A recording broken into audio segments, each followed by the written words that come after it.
Okay, welcome to the Whitey White Guy Show. I'm Whitey, and I am going to go through, I'm just going to click around here and recommend this channel right here. This is called SpaceIce's. I've been watching this quite a bit lately, and it is ever loving, hysterical. And it basically breaks down just a lot of Steven Seagal movies in about the funniest freaking way that ever happened. He's got some Van Damme movies, and his review on Commando was fantastic. So maybe I'll just play a few clips, and hopefully this guy doesn't have my video taken down. But with the Google Pixel 7, you can stay out for up to 72 hours without looking for an outlet. The Foreigner is Steven Seagal's big comeback movie where he finally gave his fans what they wanted the most. Schoolgirls. What the fuck? No! God damn it! You know what? It's just complete shit. It starts off with Seagal watching his granddaughter change. She then fucks off and dies or something because she's never mentioned again. Seagal then goes to meet with Jeff Bezos in Paris, who needs Seagal for one final mission. I want you to pick up a package and deliver it to Germany. The patron's address is on the back. It sounds simple, but it's Seagal, so you know it's gonna be a clusterfuck. To make sure everything goes as terribly as possible, they send a slightly less annoying Pete Davidson to go along with him. How long to Versailles? We'll be in Versailles when the car stops. I'm not even going to acknowledge whatever that was that dubbed Seagal's voice there. How long to Versailles? They go to the pickup spot to retrieve the package from these guys. What is it? Your tongues are cut out. They just move on like that's normal shit and not crazy as fuck. Is that the package? Of course it's the package. And why are you asking them questions when you know they can't talk? I think this may be it. Oh my god, no thick Tracy. Luckily, Seagal's stroke is interrupted by this random gunfight. Seagal does his trademark not looking where he's shooting move and literally kills all the bad guys on accident. Then, after burning down this poor old lady's house, he confuses the f out of her by asking if she'd do the same for him. Relax, lady. It's a Seagal movie. They just put the lines in the wrong order. Okay. Go over to this farmhouse with the lights right here. And I'm pretty sure saying okay was supposed to be her line and not Seagal's. Okay. Go over to this farmhouse with the lights right here. But whatever. That shit happens all the time, so deal with it. Anyways, Grandma and the dead body can get fucked, cause we're out. On the way back, while Seagal's doing figure eights, Pete wants to open the package. You don't want to do that. But Seagal knows his movies well enough to know that whatever's in there is really fucking stupid, and it's better to save that disappointment for later. If you touch it again, I will blow your 2-inch dick off. They confront Bezos over that whole ambush thing. Ambush. 3 or 4 of them. And Seagal shows off his ventriloquism trick. Talk to my friend. Before telling him he's never working for him again. Find yourself a new delivery boy. He then asks Seagal to work for him again. Will you deliver the package to the agreed address? And he tells him sure thing. Okay. But first, he has to make a quick stop in Poland for his dad's funeral, and this guy meets him at the terminal with a very special gift. Badly photoshopped pictures of himself. since himself is what he loves the most, things are going great until this jackass says the most fucked up thing you will ever hear. I beg your pardon. Oh, hell no. Not even the cameraman can believe that vulgarity and start seizing while Seagal throws him, crippling him for life. Fuck your pardon, bitch. Back at his hotel room, Seagal discovers he's being spied on by this very covert van that's parked facing the wrong way right outside his window. Schoolgirls. I don't think so. I'm pretty sure they're spies. Bezos wants Pete to come see him. My kid wants to see you right now. So he kills the messengers and then sneaks into the house and executes the fucking maid for absolutely no reason. Bezos tries to hire Pete for another job. I have an errand in Mallorca and need someone I can trust. But Pete kills him too. Again, for no reason. Seagal then calls the client to deliver the package. Hello? Yes, your daddy in. Mommy? Are you serious? I don't care that she's only 5 years old. Not knowing mommy from daddy is really goddamn stupid. And why can you see through her head here? What the fuck is even happening?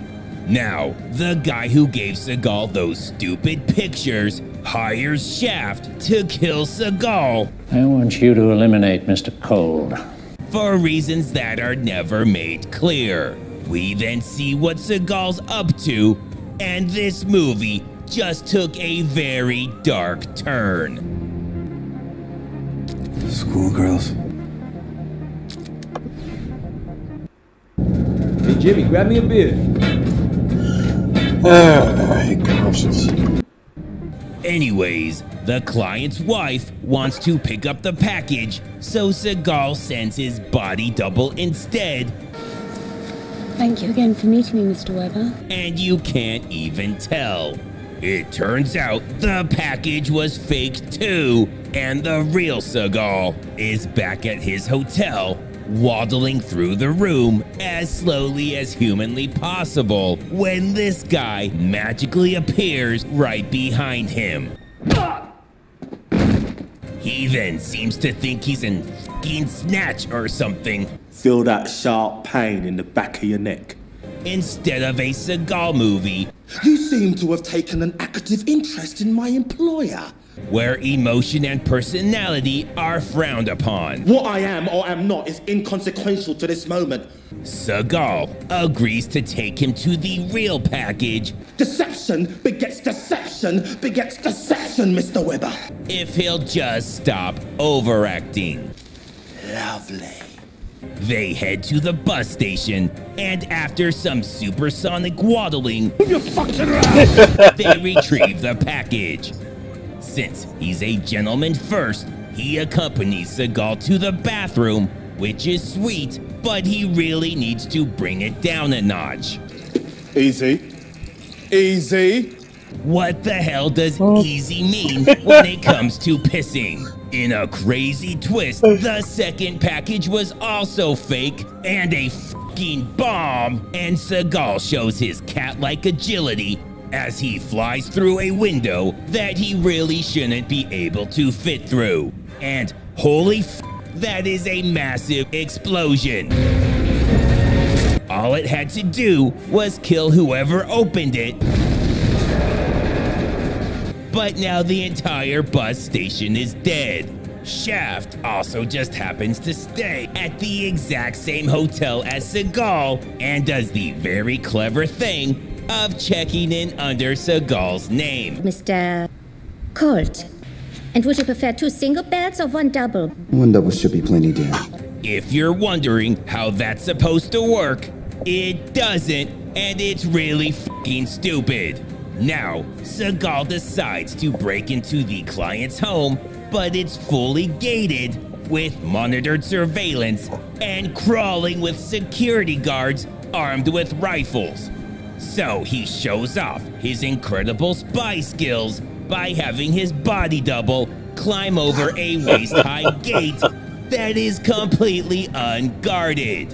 He then just starts executing everyone.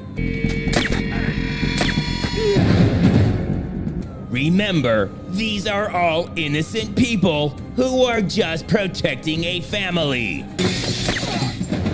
After massacring countless good men who are just trying to provide for their families, he makes it to the wife and does the most Seagal thing possible.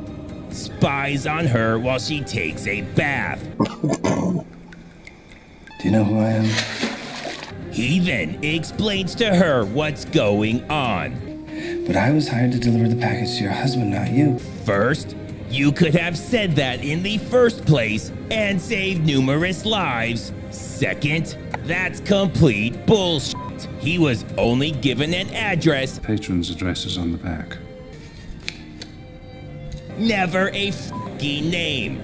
But whatever. Remember, Pete? You'll never guess where he's staying. Apparently, it's the only hotel in all of Berlin. And because everyone's just killing everyone for no f***ing reason, he executes the receptionist. Then he goes upstairs to Shaft's room because he checked in as Seagal for reasons that still make no sense. And I swear to God, everyone in this movie is so bad at what they do.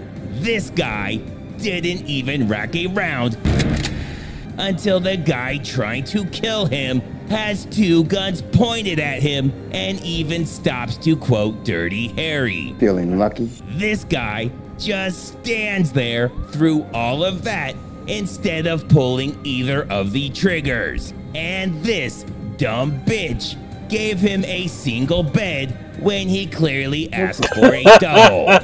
And would you prefer 2 single beds or 1 double? 1 double should be plenty, dear.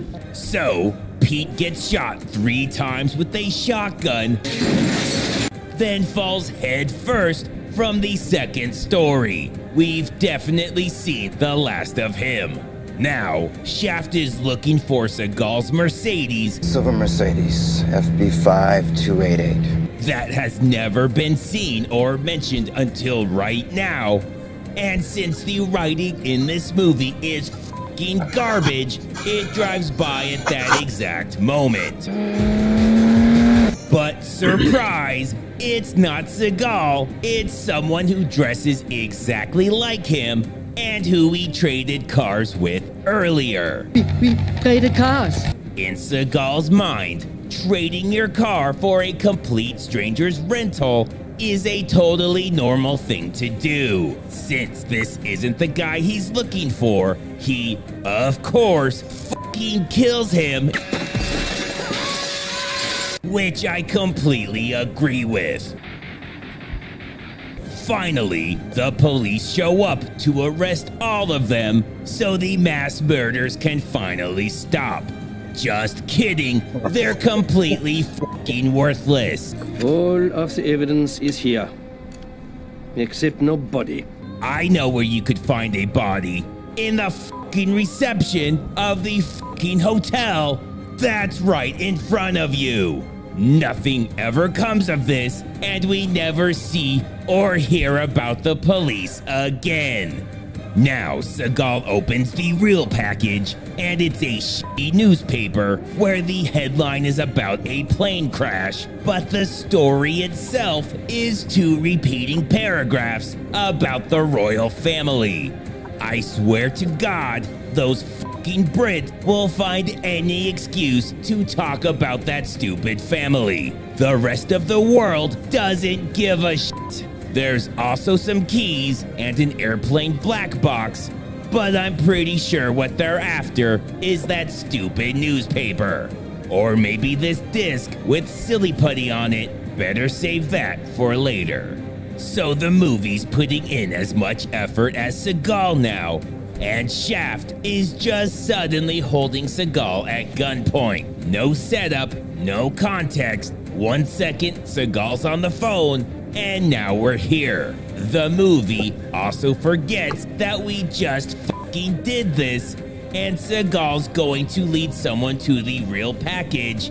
Again, they also don't show it, but since she's minding her own business and not bothering anyone, I'm pretty sure they killed her on their way out. At this point, the movie just keeps repeating itself, so I'm going to speed through it as fast as I can. This whole thing was obviously a setup, and after slapping the shit out of him like a 14-year-old girl, YouTube TV has no hidden fees. Sorry. And includes unlimited DVRs. yes, that whole fight scene was the same double chop move played multiple times. So he grabs the putty disc and either throws it so hard that it goes right through his stomach, or he fucking ate it, but either way, it's inside his body and explodes with so much force that he actually turns white. Then Pete shows up again, old friend, and is immediately taken out. Again, right as Seagal leaves, the CIA shows up and blows up the abandoned building. Why they do that is never explained. I'm guessing they had a shot of this explosion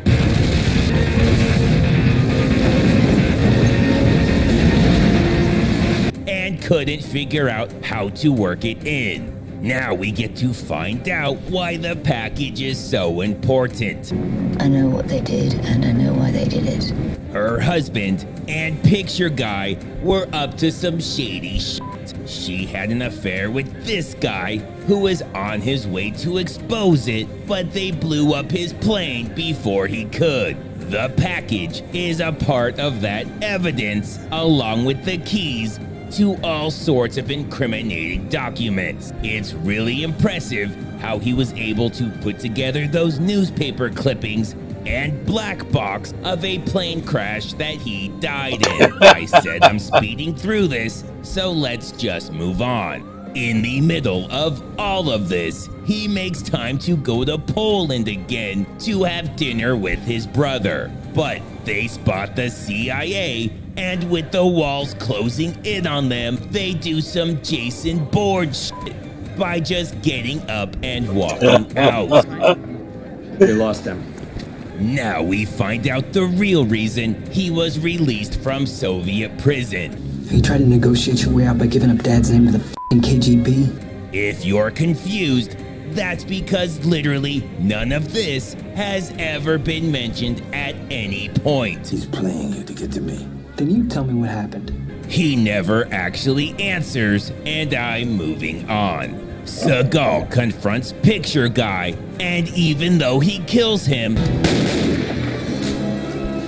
it's not before we get some more really confusing shit. You really think after 16 years that little episode will come home to roost? 16 years? That would mean she was having an affair at like 12 years old. You know what? F it. Pete is back again, and since they haven't killed any innocent people recently, they're starting to get urges.